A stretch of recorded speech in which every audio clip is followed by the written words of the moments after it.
नमस्कार मित्रांनो, ठरलं तर मग सिरीजमध्ये काय घडले आपण ते बघणार आहोत। चैतन्य आश्रमाच्या आसपास असलेल्या ॲक्टिव्ह मोबाईलचा सगळा डाटा मागून घेतो। गोष्ट दामिनीची देखील लक्षात येते आणि ती देखील तिच्या एका माणसाला त्या ठिकाणी पाठवते, पण त्यापूर्वी चैतन्य सगळा डाटा घेऊन गेलेला असतो। दामिनीला पटकन आयडिया सुचते। ती बोलते की साक्षी तू गेली होती असे कबूल कर, पण तो खून मी केलेला नाही। इकडे कोर्टामध्ये देखील तोच प्रश्न अर्जुन साक्षीला विचारतो, तुम्ही कधी आश्रमात गेल्या होतात का खुनाच्या रात्री?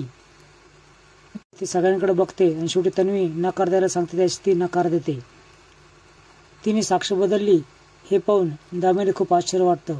ती महिपतकडे बघते, महिपत देखील मान खाली घालतो। त्यानंतर अर्जुनची शाळा चालू होते। अर्जुन एक कॉल लावतो।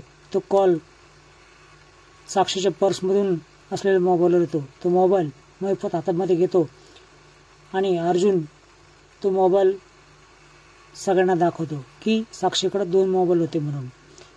अशा नवीन अपडेट्स बघण्यासाठी चॅनल सबस्क्राइब करा, बेल आयकॉन दाबा। व्हिडिओ पाहिल्याबद्दल धन्यवाद।